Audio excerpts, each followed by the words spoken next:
we have folks in the audience who, are making works in this time, which, I would consider a time of resistance, a time of great change. And how have you taken your perspective on mortality and grief and created these creative projects and made these works in the times in 30 years ago and also now?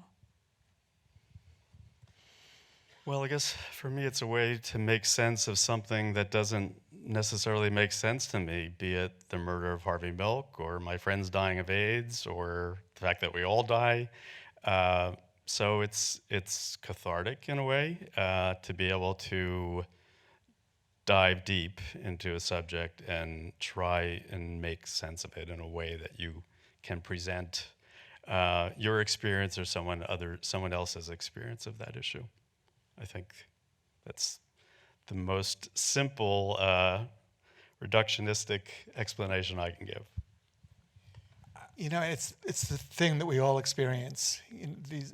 These experiences are the most universal experiences, and why we choose to approach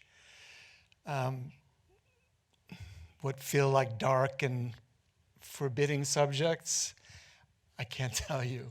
But I think that the thing that we really grasp onto when we're making the films is that this is something that everybody will be able to relate to in some way or understand.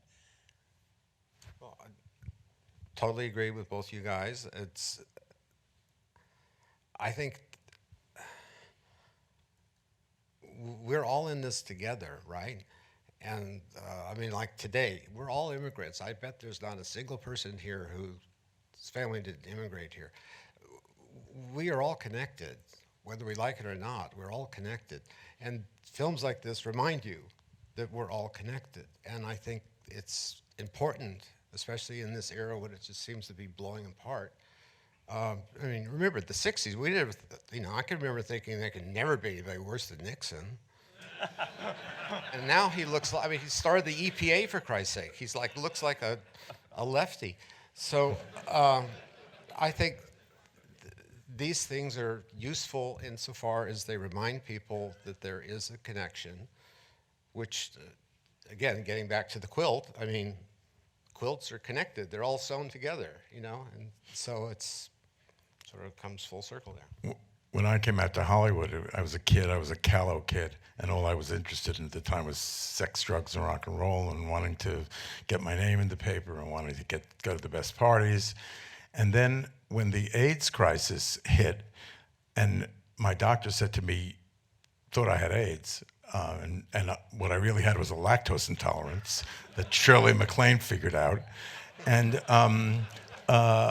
I remember saying to myself, if I get a second chance, if God gives me a second chance, fuck Barbra Streisand, fuck the parties, I don't give a shit about anything else. All I care about now is the work. And out of that came Common Thread, Cellular Closet, Paragraph 175, Project Angel Food, all my great movies, Call Me By Your Name, and that's the most important thing, is the work, because that's what changes the social structure.